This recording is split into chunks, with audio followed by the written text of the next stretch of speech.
What's happening, everybody? Gordy Tamao here. Wanted to jump in and talk about all the news and talk that's buzzing around surrounding Kanye West.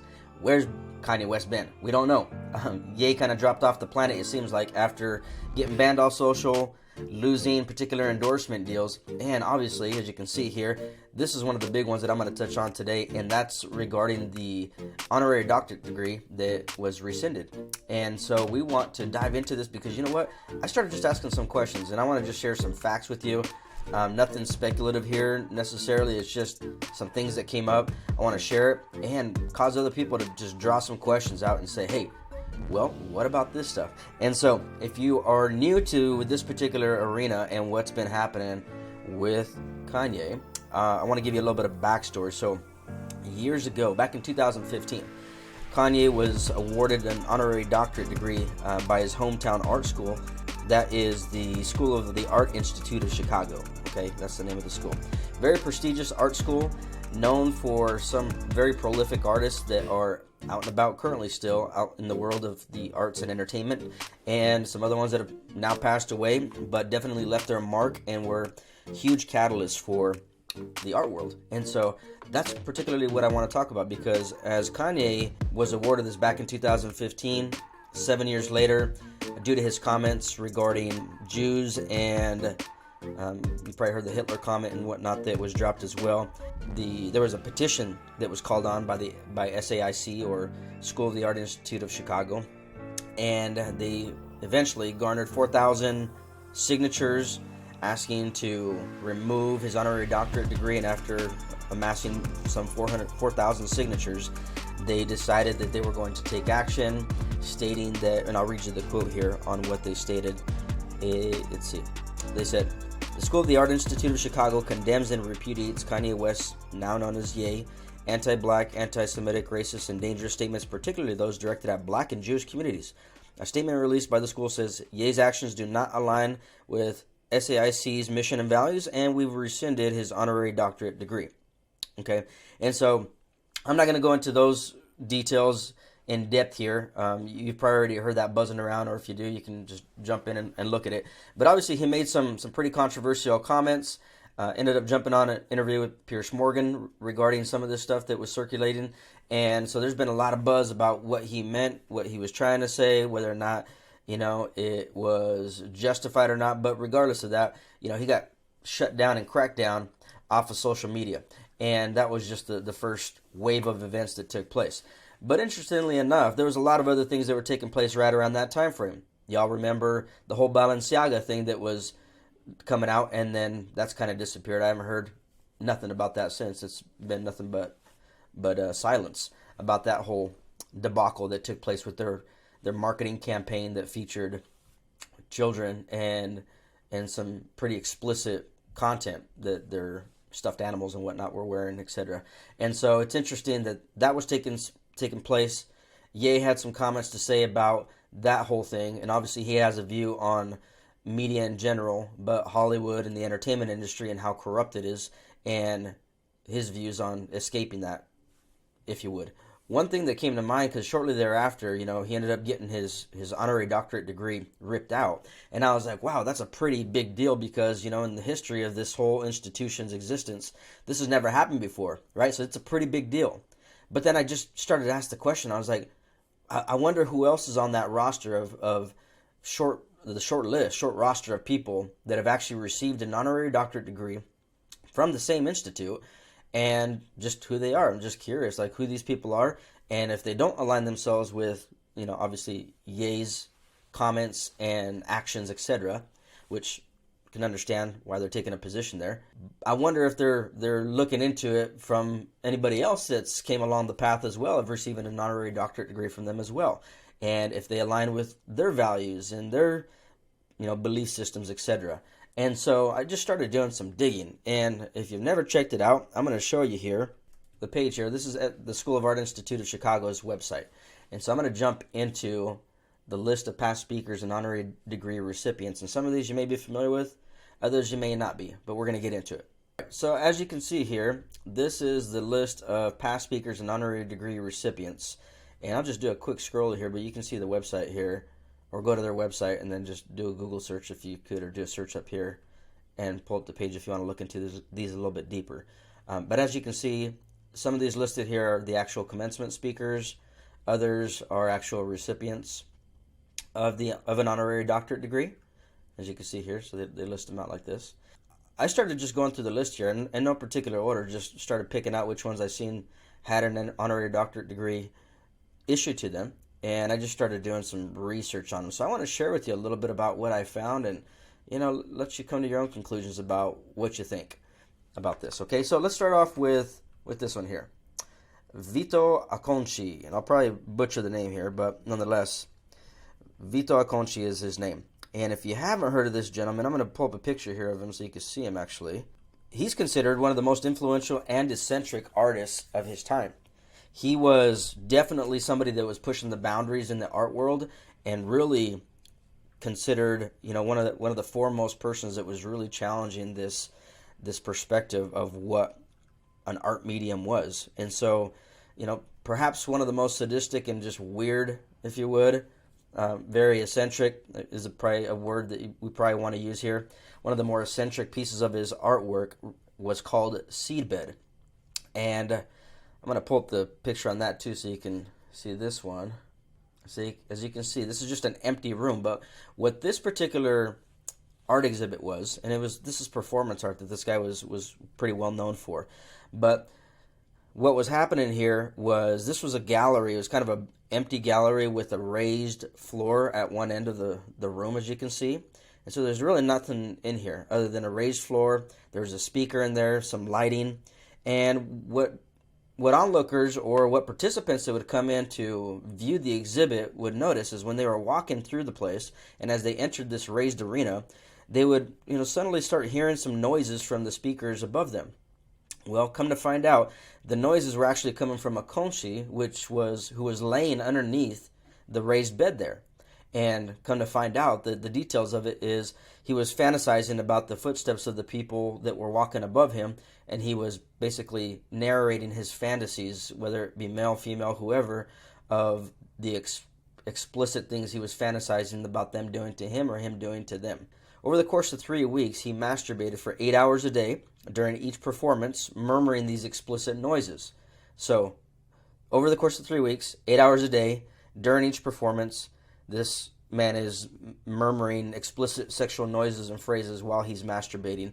And as he's doing that, he's spreading his quote-unquote seed all over the floor of the place that he's laying down, hence the term seedbed.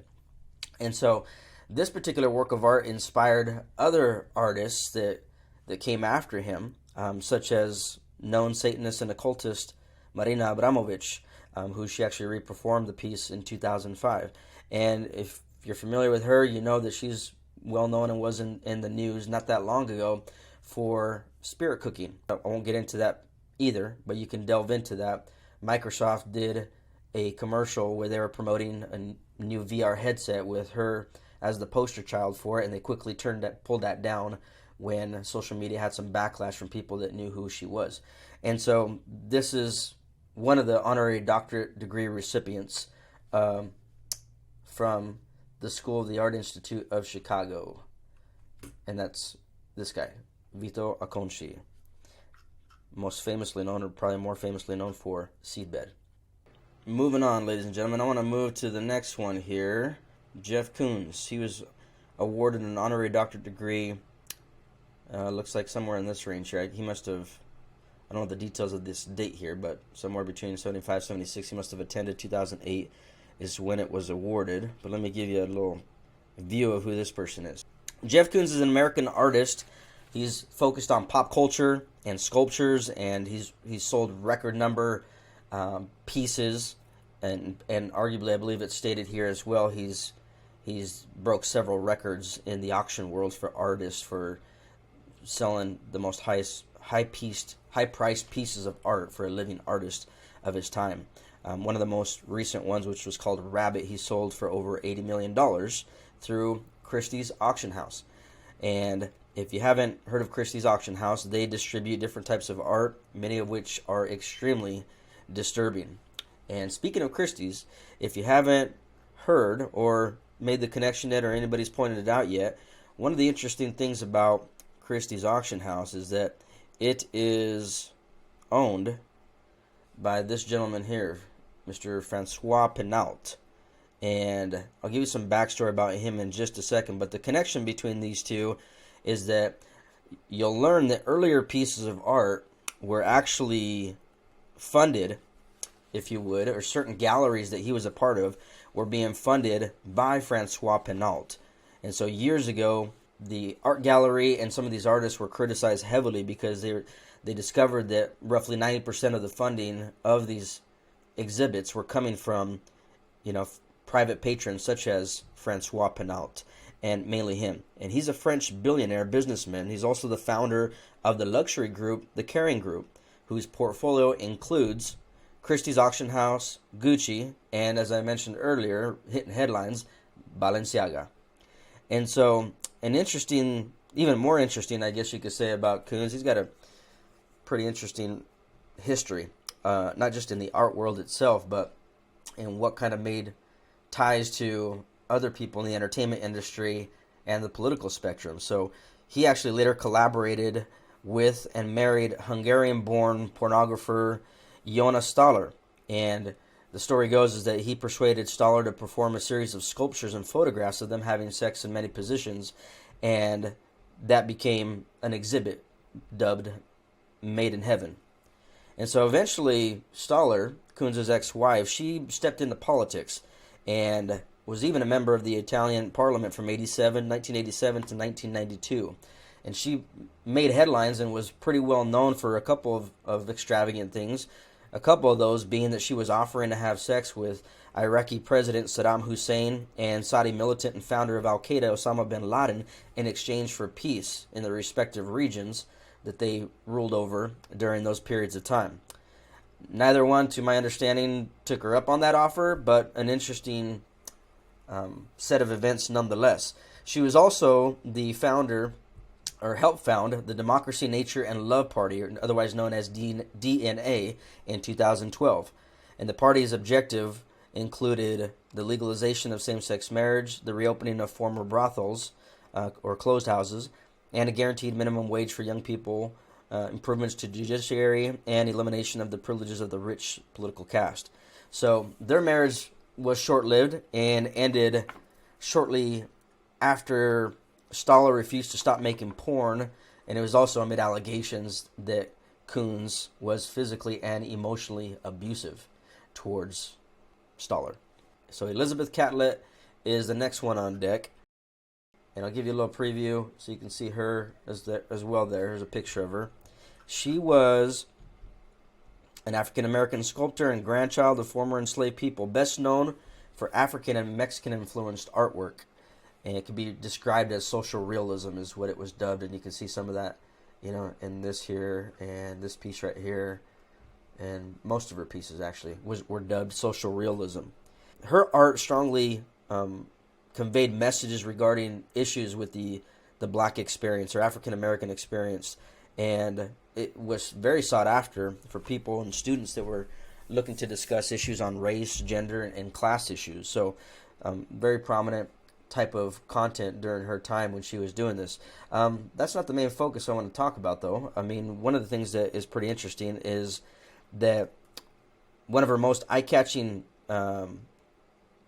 eras of her lifetime included her activism and work with Taller de Gráfica Popular, or TGP, from 1946 until 1966.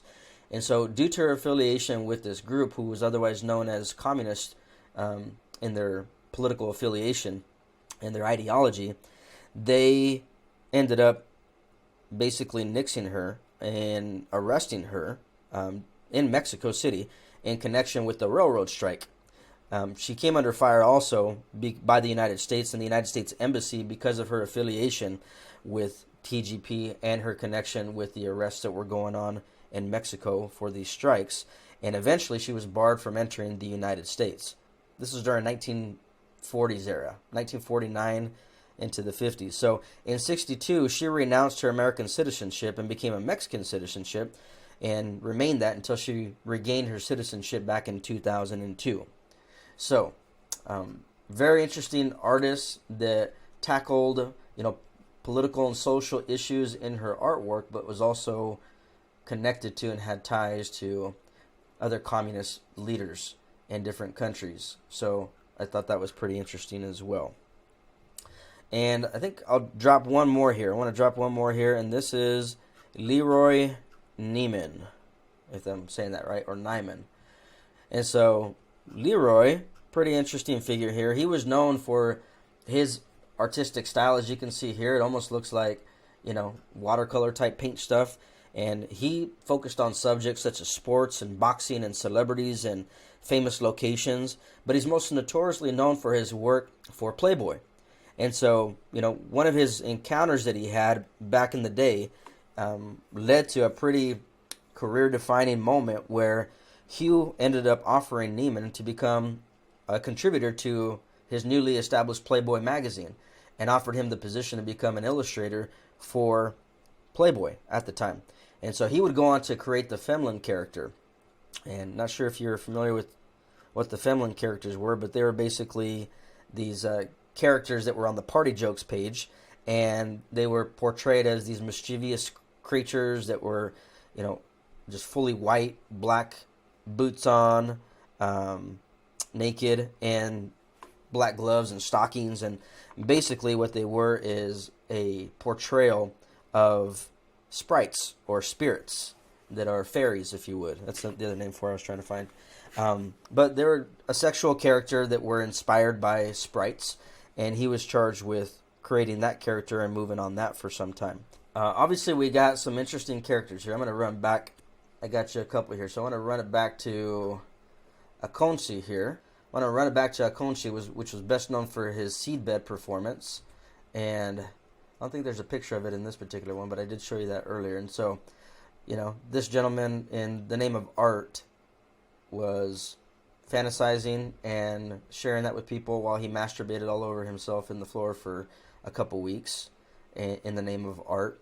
We had others such as Jeff Koons, who have ties to some very interesting individuals that are questionable, such as French billionaire Francois Pinault, owner of the Kering Group, who also owns Christie's Dollhouse and other brands such as Balenciaga, and his wife, pornographer, who was offering sex favors to world leaders. So, very interesting. And then moving on to Elizabeth Catlett, seems to be a nice lady, making some cool works of art that were inspired by African American and Mexican art, and spoke about social issues, which, if you remember back in the 50s, that was huge during that time. Her connection with the communist leaders of particular groups down in Mexico got her banned from the United States. And then finally, just dropped Leroy Neiman, who was connected with Hugh Hefner and the empire that he built around pornography. And so, again, I'm trying to just share some facts with you. I'm not calling out anything in particular about either one of these individuals other than what is here, and you can see and you can Google for yourself and search out. But I look at all these individuals and I'm like, man, they're not necessarily the most up and up people on the planet either. So I'm wondering if the School of the Arts Institute of Chicago is holding everybody else to the same standard that they're holding Kanye to. So while, Kanye's comments they may deem as racist and XYZ, what about some of these? What about somebody beating his wife? What about him connected to French billionaires that are exploiting children in their marketing campaigns? What about people that are connected to communist parties? What about people that are responsible for fueling an industry that has created more harm with human trafficking and exploitation of people than maybe anything else out there? So what about that? So, not saying one or the other. If you got a comment, if you got an opinion, sure, I'd love to hear it. Feel free to drop it in the comments. Love to hear what you have to say and what you're thinking about it. But I just found it very interesting that the School of the Art Institute decided to nix, Kanye for what he did. But I'm just like, hey, are we holding that same standard with everybody else? Or are you in alignment with the values of all these individuals, since obviously they kept their honorary doctorate degree and Kanye's got ripped out? Or is there more questions being asked, and are they going back and vetting, the people that they chose to give their art degree to? Are they measured by what they did in society towards that time? Or are they measured from when they started until their death? If that's the case, then there's some big questions that maybe should be asked and some decisions that should be made as well. Who knows? But again, I'd love to hear what you have to say. I'd love to hear what you think. Good, bad, ugly, whatever it is, feel free to drop it in the comments. We'd love to get the conversation going. Please like and subscribe to the channel. And until next time, we'll catch you later.